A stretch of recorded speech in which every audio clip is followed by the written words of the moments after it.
What's going on, everyone? The Great Talent here, and today we're going to talk about Nobody Saves the World, the little indie sensation that is taken, well, me by storm, and I think the whole internet, because it's from the makers of Guacamelee, the actual game that actually was like a Metroidvania, like a Mexican culture type of thing, and it was pretty fun, like wrestling and everything like that.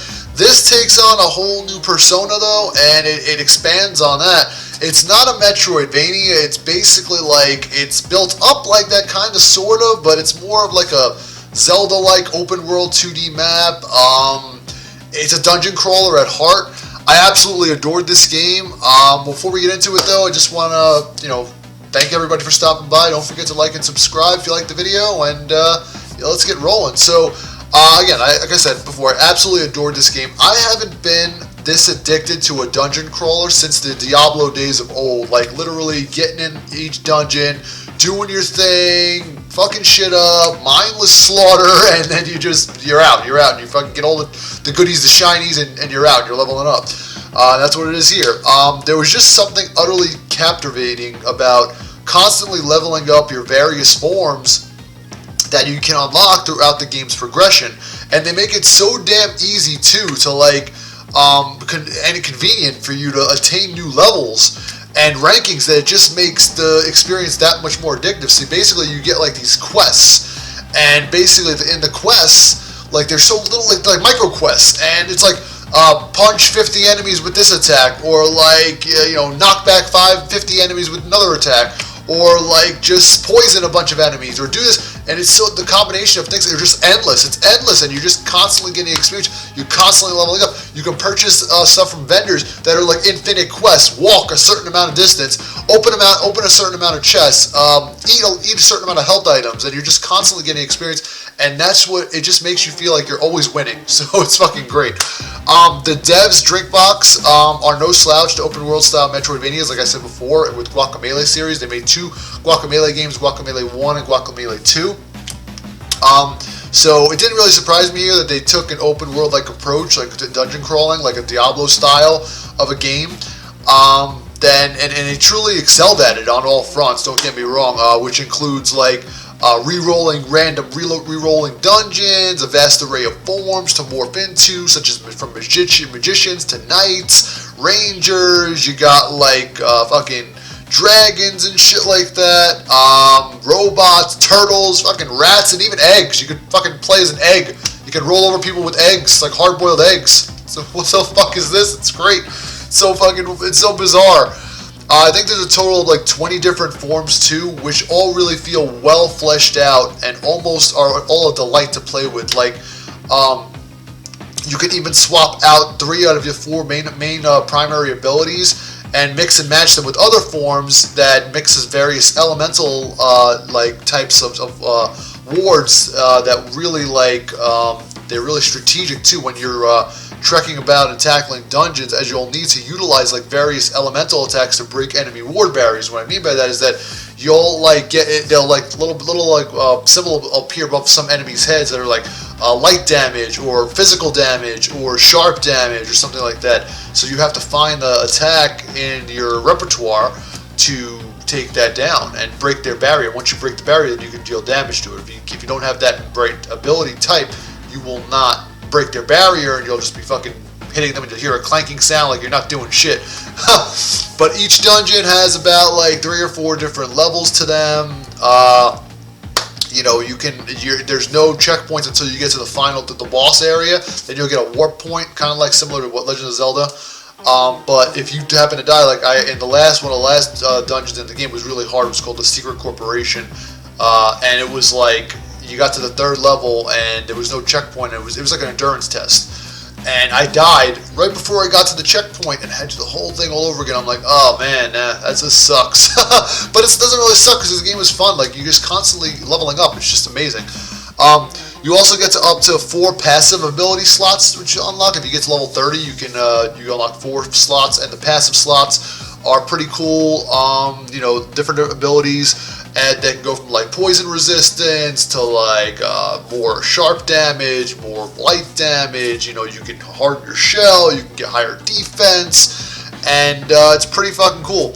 And they are pretty dire when undertaking dungeons, as they really play a big part in it and coming in as a clutch when you like really need to pull off an extra buff depending on which dungeon you're journeying within, as dungeons have unique debuffs in place or enemy buffs that can double your damage, exploding enemies upon death, and so on and so forth, that just constantly rerolling, or specialize, like certain dungeons have different wards, like one will specialize in dark wards or sharp wards or physical blunt wards and stuff like that. So it's just something that you got to keep in mind at all times. You always got to be on your toes. It always forces you to think outside the box and mix and match your forms to get the right build to tackle these dungeons. And it's very creative. It's very, very creative.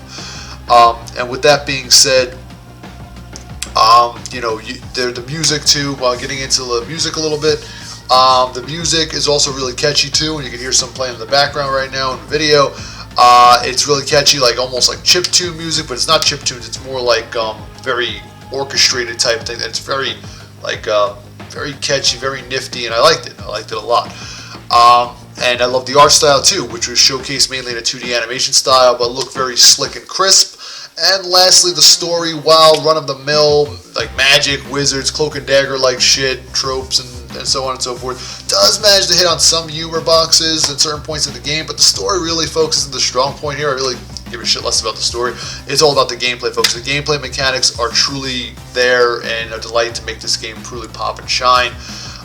There's also a new game plus mode too, so you can continue building and ranking up your forms to get that sweet S rank on all the forms and unlock those chivos, those achievements and trophies. I only had like 5 trophies left, achievements. I played on the Xbox, so I only have 5 achievements left at the end of the game. I could play a new game plus. I probably will at some point. I love this game to pieces. I played it on Game Pass.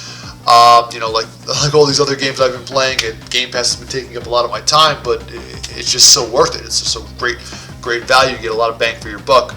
But overall, though, if you're a fan of dungeon crawlers like Diablo, Children of Morta, hell, even like The Legend of Zelda, classic 2D Zelda, you will be right at home here. I can almost guarantee you, folks. And with that being said, so yeah, I mean, I love the game.